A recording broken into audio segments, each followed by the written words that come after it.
So today we are looking at some new numbers. Republican voters weighing in on the president's first 100 days. So weeks after that first big defeat on health care, is Trump's base sticking by him? Is the president's base sticking with him? Joining me now is Andy Card, MSNBC political analyst and former White House chief of staff for President George Bush. Ashley and Jonathan are here on set. Andy, I will start with you. Overall, it seems like President Trump's doing well among Republicans. 33% give him an A, 39% give him a B. If you're a college student, you dig those numbers. But on health care, only 20% give him an A. So not horrible, not great. You think the White House is still feeling pressure to act on this one?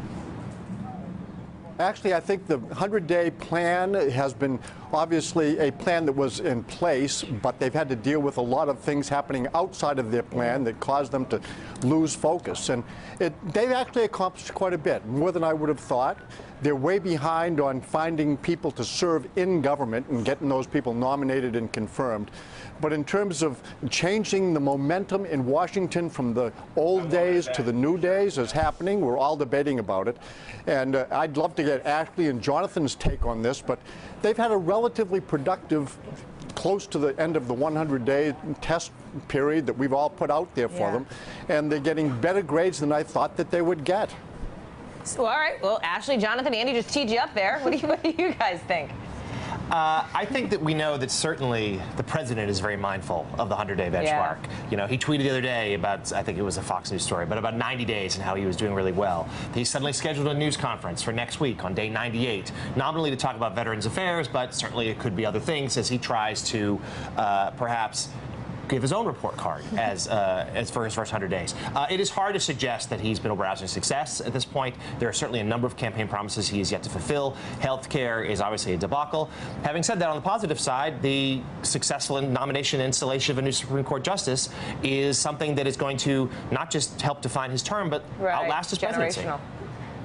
Yeah, I think it's risky to give the president any letter grade, but as John said, that's certainly something he's deeply aware of, not just the letter grade, but actually hitting achievement marks. And he has, to aides privately, compared himself to what President Obama had already done at this point. And I think if he doesn't feel like he's hitting all of these markers, you're going to see him getting a bit irascible or erratic, which is never good. Historian Doug Brinkley, thank you, Ashley, is talking about, as the AP is looking at the president's first 100 days, talking about sort of the president's position on big global agreements. And Brinkley writes, that allows him to tell his base of these sort of pivots or flips that he's getting a better deal than Bush or Obama got, and yet reassure these institutions that it's really all being done with a nod and a wink, that Trump doesn't mean what he says. Do you think that's true? Do you agree with that? Well, first of all, I do think that Donald Trump has been a little bit more of a marketer than he has a performer. He hasn't generated as much of the result that he promised, but he has certainly increased the rhetoric around what he wants to do. He's also dealt with some pretty big challenges that he didn't plan on to have to deal with in these 100 days. North Korea, Syria, challenges with Russia.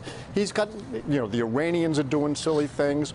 He doesn't even have his whole team in place, and yet he's functioning better than he might have, and I think he needs some help. So I want Congress to be a little bit more sympathetic in helping him get the people around him to do the job, and that's the Democrats in the Senate. I want them to help get those number 2s, 3s, and 4s at the department so that he has some people around him that can help implement these policies that are so important, not necessarily in the partisan sense or even the political sense, more for the national security sense. And he's got a good national security team. I give very high marks for General McMaster and what he's doing at the NSA, National Security Council, and the National Security Agency. So I think that's good. But we've got a lot more to do. But bottom line is, he hasn't met his obligation to govern well yet, and that means to lead with, I'm going to say, motivation, so Congress will want to do what he suggests. He's got to build a better partnership with Paul Ryan and the Republicans on both the House and the Senate. But in terms of executive action, he's actually done a pretty good job. He's been relatively decisive. I'm not pleased with everything he's done, but he has motivated the executive branch of government to step up and change the way they've been doing business.